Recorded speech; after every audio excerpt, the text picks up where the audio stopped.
Welcome to the Toffee Blues, your source for all things Everton. I'm Harry Colley. I'm here today with Joe Thomas, Everton's correspondent at the Liverpool Echo. And we're here today to talk about Everton's state of play in the transfer window so far. So, Joe, first and foremost, welcome to the show and welcome back onto the Toffee Blues. Hey, thanks so much for having us. Yeah, really interesting time. Isn't it? I think it's going to be really exciting summer. Bubbling up at the moment. It kind of feels busy, but not busy. So it's trying to make sense of it all whilst everyone's on holiday and, all the players and obviously David Moyes as well in other side of the world and things like that. It's pretty tough at the minute. But yeah, there's plenty going to be happening at Everton this summer. I think that's fair to say. Yeah, and we're going to get into it today. I want to talk about a lot, and a lot of this stems from a lot of the work that you've been putting out on the Liverpool Echo that I'd really like to get some deeper thoughts from you on.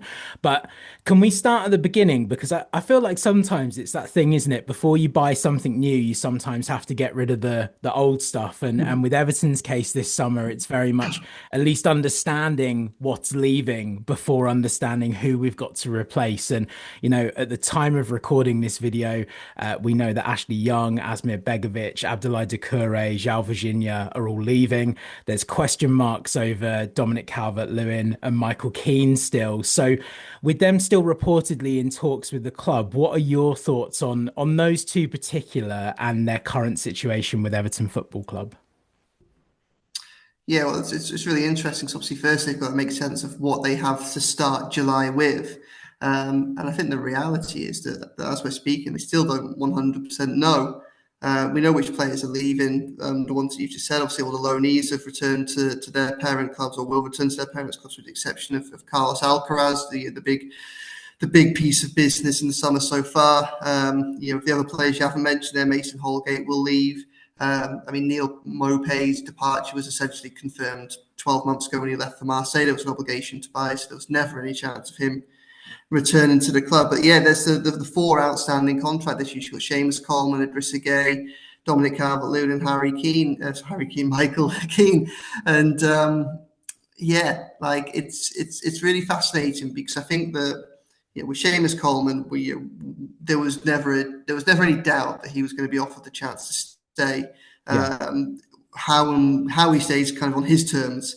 Whether or not this is the year that he takes the opportunity to make use of the coaching badges that he's got and step up and kind of move behind the scenes. Obviously, Moyes has offered him a playing contract because he really wants him in the dressing room. He wants a trusted man, a leader, someone that at a time of great change on and off the pitch, because you've got the stadium move as well, someone that can drive home what it's like to wear, what it means to wear that royal blue jersey. So that's why he wants Coleman there on a playing contract, and we kind of expect that to happen. Certainly you'd have thought that if Coleman had any real intentions of leaving, that we probably would have seen that a lot clearer on things like the last home game at Southampton and things like that. It didn't, when he left, he looked gutted. When he left the pitch, he looked gutted because he was injured, but it didn't look like the departure of someone like, say, Abdoulaye Doucouré, who was obvious, even though he hadn't said at the time, it was obvious the way he left that he was leaving. Idrissa Gueye, is another one, and that's a deal that's still not quite yet done. Moyes wants to keep him because obviously you look at what he did last season. He won the Players and the Supporters Player of the Year, and he did so for a reason. He was excellent. I think certainly second half of the season he was Everton's best player by a mile. But where Moyes is a little bit kind of concerned on that front as well, so it's clear that he's a very, very good player and he can have a big role to play in Everton going forward. Given the fact he's going to turn 36 at the start of the season, there's a little bit of a fear around kind of at some point there might be a drop off from a fitness perspective. And the difficulty there is how long do you commit to if you want a new deal? She's been offered a new deal, but I think the issues over there are kind of the length of time. I don't necessarily think that the fact that nothing's been announced means that he isn't going to sign. If you remember when he rejoined the club 3 years ago from Paris Saint-Germain, that was a kind of, it felt like it was going to happen for ages, and then eventually got over the line quite late to the end of the transfer window. But it dragged on for ages and ages, but was always going to happen. We may be in that situation with this, but I think that's where the issue is at the minute. I think Moyes wants to rebuild his midfield and he wants Idrissa Gueye part of it, but he also wants to forward plan for life beyond Idrissa Gueye. Yeah. Then we come obviously to the ones that you've just mentioned, most Michael Keane and Dominic Calvert-Lewin. I think Moyes definitely sees value in both of those players and what they could bring to the squad next season. This is a summer in which you probably, even with Alcaraz having signed, and even if, say, Coleman and Idrissa Gueye sign new deals, even then you're still probably looking at needing to get probably 7 or 8 players in. When you think of some of the backup roles that are now lying empty, like a goalkeeper and the need for fullbacks and things like that. So I think that at a time of great change, they see value in trying to kind of fill some of those gaps quickly with known quantities. And they know that Michael Keane can do a job as a fourth choice centre back. They know that Dominic Calvert-Lewin, when he's fit, can do a job. But obviously, I think that Everton only really want them to stay if they stay on Everton's terms. And that Yeah. probably means accepting their positions in the squad and accepting that they'll probably be paid as such, two of the higher kind of profile players when it comes to wages at the club.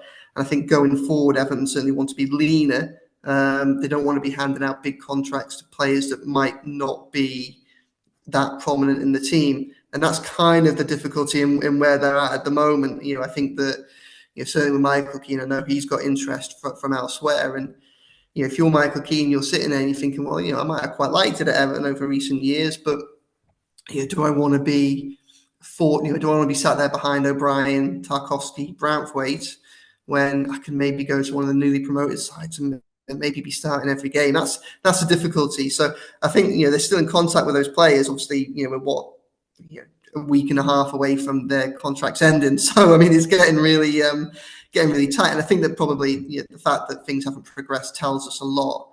But I don't think that Everton quite know 100% what they want to do with those players, and that's kind of where we are at the minute. It's that almost who's willing to compromise the most, Yeah. and then once they've got those over the line, they can start working out precisely what they need to do in the summer.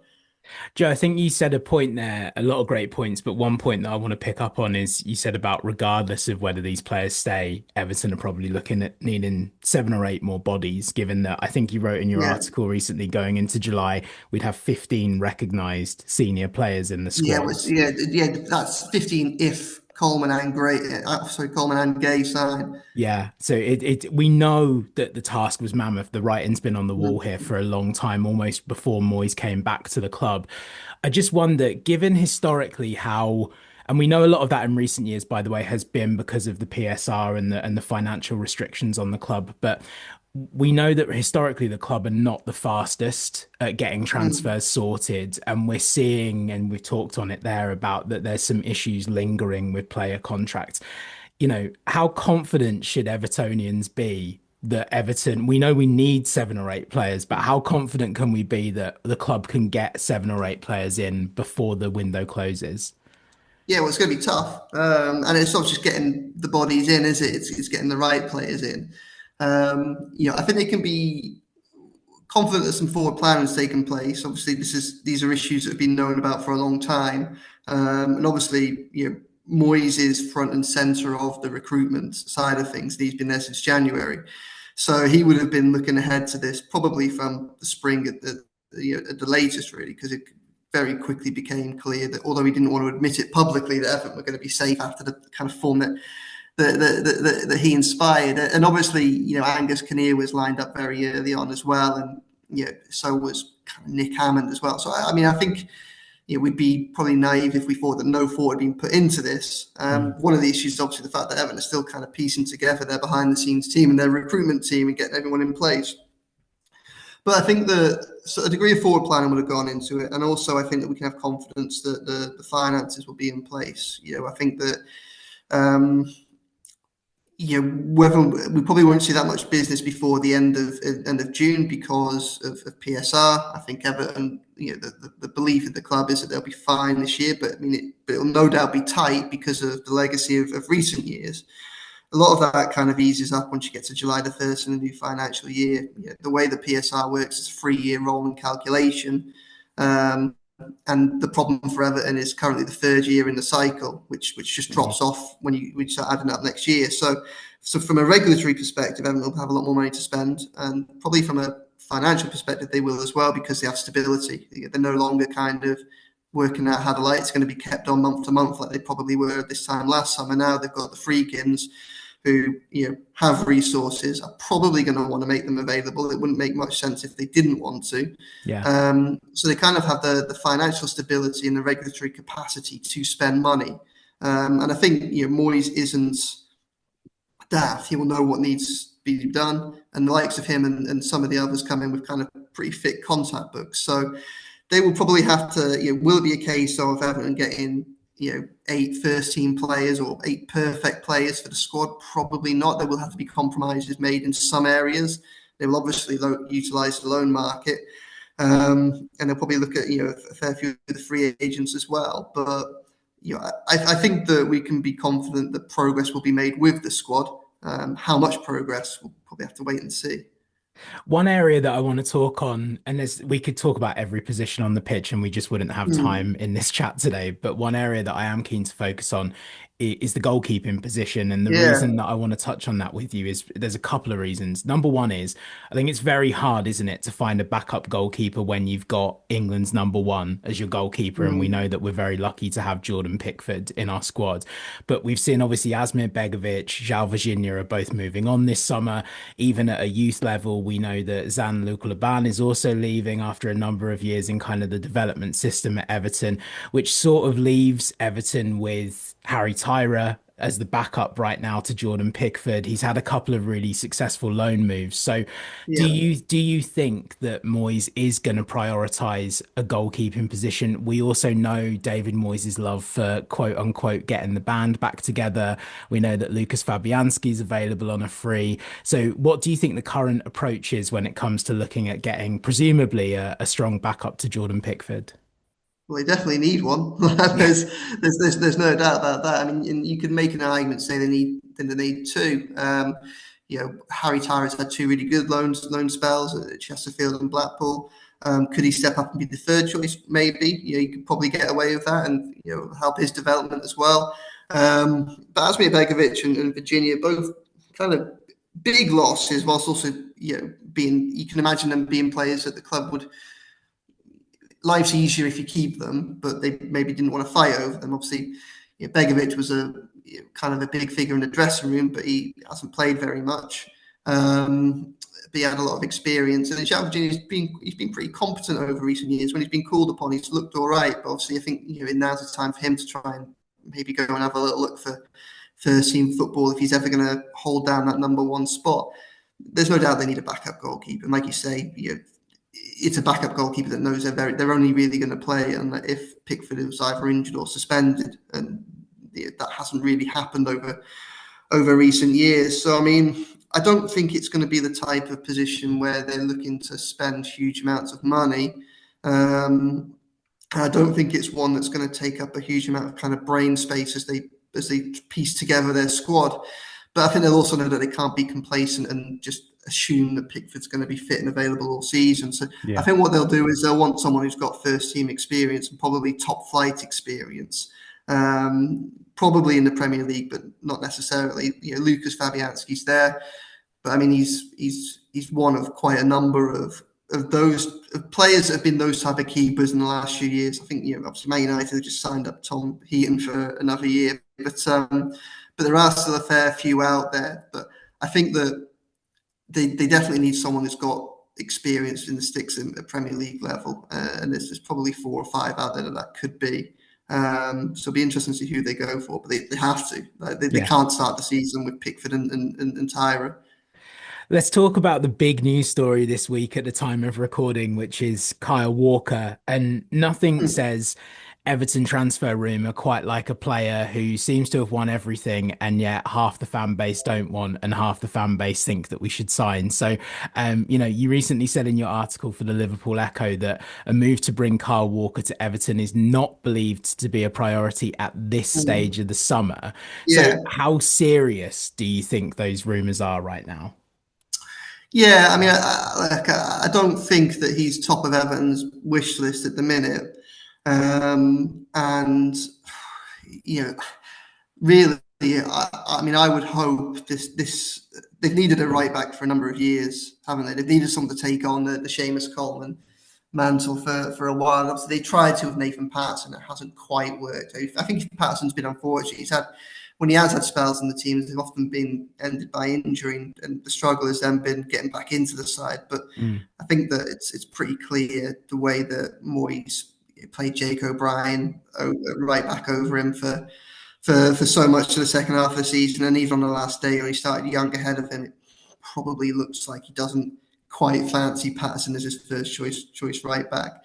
So I mean, I would hope that this is the time that you can move to maybe sign a younger player, someone who's a bit more dynamic, someone that you can kind of develop, and someone who can offer a bit more, attacking intent. Now look, Kyle Walker has been a brilliant player in this day and can still do a job now. And I think if you were to probably remove the pressure on him to get forward, he could probably still do a job in kind of how Everton have been playing the last 2 years, where they spend a lot of time defending the box under Sean Dyche, and they kind of did that a little bit under Moyes at the end of the season as well. But my hope would be that they'd be a little bit more expansive and be a little bit more ambitious. And yeah, I think I don't think the interest was hugely serious, for a lot of the reasons I've just said. But what I do think as well is, I kind of said this earlier on in this edition, that compromises will need to be made in some places. So Yeah. it's like, my hope would be that this is the year they finally sort out the right back. But so much of what they do this summer is going to be fluid, because it's got to be. They've got so many positions to sort out. So like, they will have to do as every club do, see how the market unfolds and what opportunities become available. And they might have certain funds allocated for certain positions, but then a better option might come for slightly more, which means they have to spend less elsewhere or things like that. So I think we have to be prepared for compromises in some positions, and maybe like a Kyle Walker could be someone like that. But I also think that I just don't really see a compelling argument for him. Yes, there's good experience there. Yes, we know he has had a good career, but he isn't a long-term scenario, and he also isn't a cheap one, because even if Manchester City were to let him go for a nominal fee, his wages will likely be quite significant. So, Yeah. I think that when you look at the fact that there are younger, experienced alternatives on the market, likely to come to market, like Kenny Tete at Fulham. He has been offered a new deal but hasn't signed it yet. Kyle Walker-Peters. Now, I'm not suggesting these will be my perfect right back for the future, but in a situation where Everton probably arguably need a fresh right back, and they need cover for left back and probably cover for right back as well. They are more kind of, I'd almost be more, be more compelled to getting someone like that on a free transfer, who's younger, a bit more experienced, and whose form hasn't dropped off like Kyle Walker's has over Yeah. last season or so. And you think, well, you get them in as maybe your backup, and if you get to the end of August and no one else has come up, you think, well, they could still probably do a decent job for us, or a better job than what we've been experiencing over the last few years. You think, everyone who's played right back while Coleman and Patterson have been injured, you had James Garner there, who I actually think is probably the best right back in the squad, to be perfectly honest. But you're still a square peg in a round hole. Ben Godfrey, Mason Holgate, they promoted Roman Dixon against Tottenham. Obviously, Jake O'Brien at the back end of last season, Ashley Young, and that wasn't his best position. And we saw his red cards against Mitoma and Diaz. He did reasonably well for Everton, but he wasn't a sure thing. Wouldn't it be nice just to go in and just, because it's a type of position as well where you can gain a lot without actually having to spend that much money, 10, 15, 20 million pounds. Might be a big part of Everton's budget, but you could get a very good right back for something like that. And that does matter in modern football. Like, if you want to have a more coherent attack, a right back is integral to that. And I think Mm. so much of Everton's attacking problems over recent seasons have been partly down to the fact that they have such limited options at fullback. Another position that we should talk about, and we've already touched on it slightly with the conversation around whether DCL is going to sign a new deal or whether he's going to move on. Obviously, Everton went quite public with their interest in Liam Delap, and obviously the Mm. young Englishman chose Chelsea, and probably understandably so, given the current positions of the two clubs. But there does seem to be quite a strong link, and again, quite a public, intentional link for Tierno Barry from Villarreal. Is there more legs to this one than potentially the Kyle Walker one? Yeah, I definitely think so. There is interest in Jarrad Branthwaite. Yeah, like I mean, I don't think it's necessarily a public pursuit that's come from Everton. I think it's very much the Villarreal, and I think they're doing a lot of the talking Mm. in that, and which isn't that unusual at this stage. You know, the selling clubs and the agents of players that are looking for a future elsewhere are obviously most vocal at this stage. But that, yeah, there is interest in him. They have followed him, just like they've kind of followed Nick Voldemort at Stuttgart as well. You know, I think that these are players that, you know, they're young players, they're promising players, they're both prominent in their countries under 21 setups. They're the type of players that you can kind of build an attack around, and I think they've definitely got an eye on them. And I think that, you know, I think some of the Delap pursuit was PR.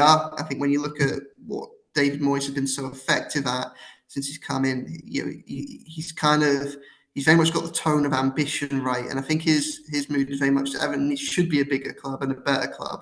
But to do that, they kind of need to kind of act with a lot more belief, and I think some of that is putting yourself into the conversations for the likes of Liam Delap when they come in.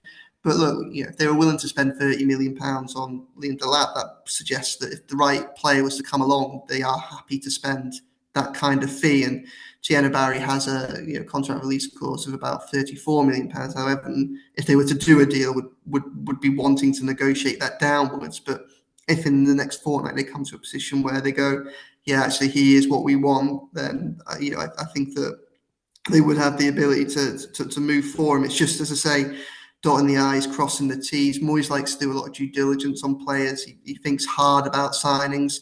They're probably a little bit reluctant to move without the Dominic Calvert, although we can probably predict which way the Calvert-Lewin situation is heading. We don't know for certain. And again, he doesn't want to load up a squad with players for the sake of it.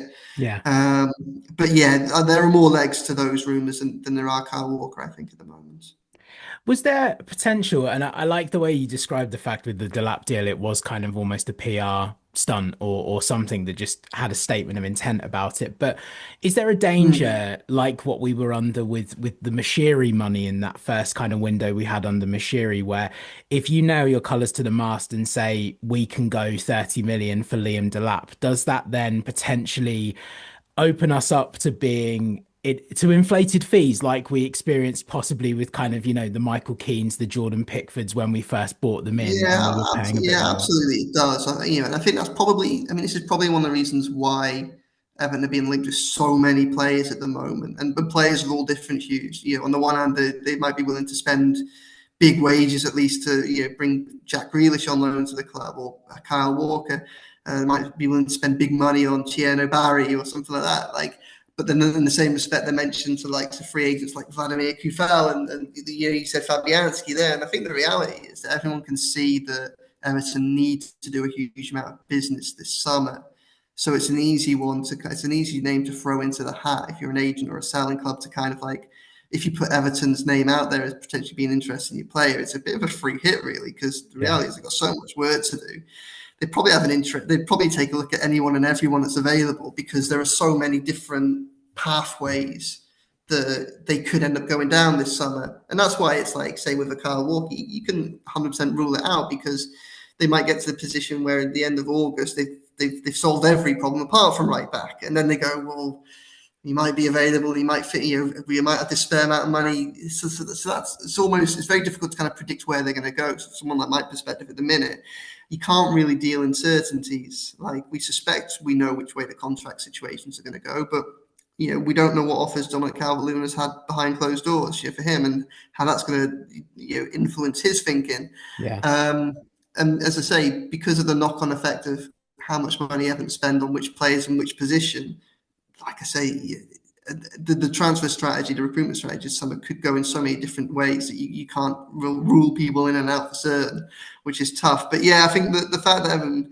they have a bit more money to spend will open them up to inflated fees. But I think that it's probably, you know, they're going to have to be quite savvy on that, and I think they're going to be quite stubborn and say that they're not going to get played around. And yeah, it's clear that with Barry, if they want to, the starting point is they at least want to negotiate it down. I think they kind of tried to look at that with Alcaraz as well, but I mean the Alcaraz deal was so kind of reasonable that I don't Yeah. think that you know, like it just seemed, everything about that deal just seemed like a good one for Everton, which is a positive. But we'll have to see where we go. But yeah, I think there's a wariness not to overpay for players. I think there is definitely more caution than perhaps there was exercised, more caution and restraint, and certainly a greater awareness of the implications of spending big and what that means, not just from a market perspective and what other clubs think of you, but also from a regulatory perspective. I think there's no naivety there this summer. Let's talk a little bit. I guess this is almost like the Changi, the elephant in the room at the moment with Everton, which is Jarrad Branthwaite, because I think Hmm. we're sort of all thinking, right, PSR wise, from what you've said and from what we've read elsewhere, things seem to be okay from July. That we've got so many players leaving anyway, we couldn't possibly entertain the idea of selling anybody, and Hmm. yet these rumors will persist, right? We've already had the Yeah. likes of Man United, we've had the likes of Chelsea, and possibly slightly more concerning now with a new manager and with Champions League football on the horizon. There seems to be some links coming from Spurs that they might be interested in Jarrad Branthwaite. I guess. With that, we don't need to go into it in too much detail because there's probably not a lot of it there. But just how confident do you think Everton are that they could keep the player this summer? I think a lot of it comes down to how serious the interest is and where it comes from. Everton are in a position that Everton are very clear on this. They don't want to sell him. They want to build around him, and they don't believe that they'll be required to sell him. So all of those things suggest that there's a good chance of him staying. I think where the problem would probably come, if there was to be a problem over Branthwaite, it would be if someone came in and genuinely offered a serious bid. If someone came in and offered you a 70, 80 million pounds, then at that point you have kind of two factors at play. One is the business sense is that is a hell of a lot of money, and you can do a lot with that. Opens up a huge amount of possibility. And whilst I don't think he's at the same level, in Jake O'Brien, you do have another promising young centre back who Yeah. looks like they have a decent future ahead of them. So you kind of already have a little bit of a backup there. So if someone comes in with big money, you will have to kind of weigh it up. People have to be pragmatic as well, and at what point is a number so big that actually the potential of what you can do with it is so much bigger? I think Everton hope that they don't get into that situation, because I think I know Everton want to keep him, and Moyes wants to kind of build around that access of Pickford, Tarkowski, and Branthwaite, and so yeah, so I think they kind of almost hope that their resolve isn't tested. Like if someone does like a Man United like last season and offers like 50, I think it's easy for them to bat away. I think it's also easier for the player to bat away as well. Look, Branthwaite's content at Everton. He's got good people around him, and I think he's relatively, he's happy with the prospect of staying. He's grateful for the opportunities the club have given him. But I also think that he will view how any club was to approach Everton as kind of almost reflective of how they view him as well. So I Yeah. think that, say for instance, like a Tottenham came in with a 50 million pound bid, I think Branthwaite would be happy with the club just rejecting it out of hand, because he'd say, well, look, I think I'm worth more than that. If they're not willing to come up with the proper funds to make a proper bid, then why should I treat them with respect? But again, just like I think Everton would perhaps have to at least at least weigh things up if someone came in with serious money. I think Branthwaite would be in the same position. I think if someone offered Everton a fair fee for him, and say, for instance, the opportunity was to play Champions League football, then I think at that point he would probably. I think he's got a lot of things to weigh up, and one of them is Yeah. obviously it's a World Cup year next year, and I think that it's pretty clear Thomas Tuchel values playing in European football, and the players that he's competing for his centre back spot in that squad with, and losing that battle currently to the likes of your Mark Guehi, your Dan Burns, your Levi Coles. Well, they all should be playing Europe next season. So I think if someone was to come in with a genuinely fair bid for him, and could offer him that prospect, then I think he'd probably be a little bit more open to it than if someone came and tried to undersell it, which I think is a fair position for everybody, really. Yeah, absolutely. And I think another fair position as well is that you, Everton hold the cards with Branthwaite. He's under contract for a while yet. They signed him to a new deal at the start of last year. but that was still very much a deal that reflected him as a young player that had just broken into the first team. If you spent last summer turning down 45, 50 million pounds for him, and you say this summer, one of your main ambitions of the summer is to make sure you keep him because you want to build around him, at that point, you probably have to start paying him a wage that reflects that. So I Yeah. think one of the kind of the big things for this summer really is trying to get into talks with Branthwaite of a new contract and accepting that you're going to have to say that if you think he's an £80 million player that your future resonates around, you're probably going to have to pay him that way. I mean, if Everton could do that, and albeit it obviously cost more money, but if they could lock him down for even longer and just take that question out of the transfer rumour mill, then that would be great. But yeah, Tottenham are the most interested. They're the ones that are showing the most interest. I think that from Branthwaite's camp's perspective, obviously the uncertainty there, bearing in mind that they just changed manager, is obviously a bit of an issue. But I think that we know Spurs have money, they now have Champions League football, and I think they probably want to give Thomas Frank some big signings just to try and build it up, because they're also a little bit uncertain around Christian Romero's future as well, which is one of the reasons why they might be on the lookout for a centre back. Going to do a quick fire round with you now, Joe. We've got Oh, four players here, right? And a couple of them are known to Everton, a couple of them are very much in the rumour mill mix. And we'd just love to know, kind of got a short question on each of them. So we'll start off with Nathan Patterson. We chatted a little bit about right. him. What does his future hold at Everton right now? Yeah, it's a make or break summer for him now. I think that I do think he's been unfortunate. I think there have been times when he's got into the side. I think he started the season under the Frank Lampard, so it would have been what, 22, 23 when Frank Lampard started that year. He started that year pretty well. Everton had a decent start to that year, and he was playing well, and then injury kind of came and bit, and it just killed. Like, he played really well in that Merseyside derby, the goalless draw. So he was established as the main right back at that point. But injuries held him back, and injuries have continued to hold him back. I think that I think Moyes was particularly frustrated with both of his fullbacks for the second Ipswich goal in the game. It finished 2-2 at Goodison, and I think it was pretty clear with having O'Brien as number one right back for so long, and then starting Young at right back on the last day of the season, albeit it might have been like a bit of a nod to his farewell. I think is quite telling. So I think that probably the best that Patterson can probably hope for this summer is that Everton just bring in one right back. I think he probably has to accept that whoever the right back they bring in is likely to be the first choice right back, and then it's up to him to compete for his spot. Jack Harrison, he's just finished a two-season or two one-season loan spells at Everton. Obviously, Leeds are back in the Premier League next season. We said at the start, all of the loan players, bar Carlos Alcaraz, have returned to their parent clubs.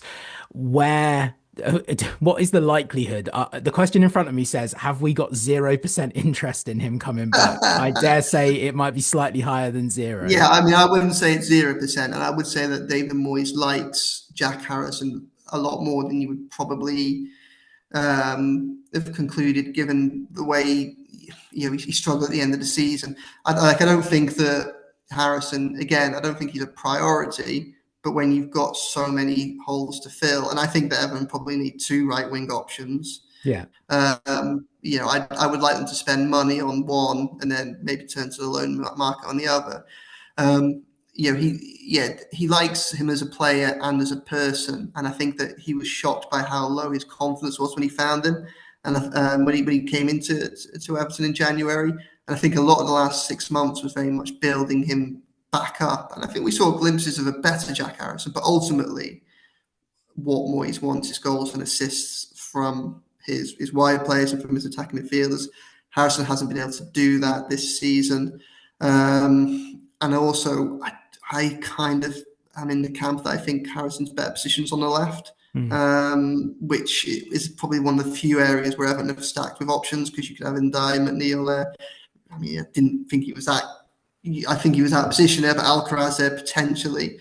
So I don't see a huge amount of kind of, again, like a lot of the players that have been mentioned, it wouldn't be top of the radar. But if they get to end of August and say maybe they brought Ben Doak in, but they want someone with a bit more experience and isn't going to cost them much, and they might be able to get another loan deal into known quantity. And he's coming off the bench or as a backup player. He knows the club, he likes the club, he's well thought of at the club. But again, I don't think that I don't think he's high on the list right now. And I could probably, if I'm honest, if you were to look at the two right wing options last season, whilst they suffered from the same problems, if I was to try and bring one back, I'd probably be slightly more likely inclined to try and give Jesper Lindstrom another go if you could Yeah. get him on a loan deal on favourable terms. Yeah, there's probably a little bit more about him, more natural on that right wing. You've got pace, which is what the side needs. If you think that if you think that you can get inside their head and rebuild the player, from a confidence perspective, I think he's probably got a bit more to offer. We've got two more on the list, and they're Well, both similar positions, and they're both very prominent rumours and questioned for different reasons. Jack Grealish and Ben Doak. So, could we actually afford a Jack Grealish deal, and would we actually sign a Liverpool player in the form of Ben Doak? could you afford Grealish? They probably could. I mean, if it was on a permanent deal, obviously City want to recoup as much of that £100 million as they can. Yeah. It's just so technically they could probably afford. If they wanted 50 million, everyone could probably spend £50 million this summer. But obviously, it would be a huge chunk of their budget going on one player. So it doesn't make any sense from a kind of squad building or a business perspective. So I don't think they'd look to do it permanently on a loan deal. Again, his wages are going to be quite significant, and I don't think Moyes is that opposed to bringing in a marquee sign. And again, that kind of think big attitude. I think if he could get someone in on the right terms, he might be able to do it. But I only really think Everton would look to someone like to Grealish himself, maybe at the back end of the summer, if City found themselves having been unable to sell him, unable to offload him, and perhaps just say you get to the end of August and they just think any contribution to his wages is a bonus now. That at that point, that's when that deal might have more legs to it, I think. And then with Ben Doak, I don't think there'd be any problem from either end of Ben Doak going to Everton. I think David Moyes definitely likes him, rates him. Obviously, youngster, teenage type of profile Everton should be looking at. Player that could burst onto scene, got first team experience in the Championship. Plenty of room to develop and grow with the club and its ambitions, and hopefully everyone moves up the table together. I think that Liverpool would happily sell him to Everton, provided Everton stumped up the right fee for him. I think Liverpool would see the business perspective from that. The question again would then be, how much would Everton be willing to be prepared to sign him, to pay to sign him? Bearing in mind they're probably not going to get mates rates from Liverpool. So I think Everton, if they like the player enough, will be happy to sign him from Liverpool. And I think Liverpool, if they like the offer enough, would be happy to sell him to Everton. Certainly in that case, anyway. I think there are other players and other positions which would be far more problematic between the clubs. But I don't think anybody would stand in the way of a Ben Doak move if both sides were happy. Joe Thomas from the Liverpool Echo, thank you so much for joining us here on the Toffee Blues to talk about what is set to be a very complicated, fluid, which was a great word, and intense summer for Evertonians. Thank you so much for your time. Hey, thanks very much for having us. Have a good summer. Do make sure to like, comment, and subscribe. Let us know what you think Everton should be doing in the transfer market, and we will see you again very soon. Up the Toffees.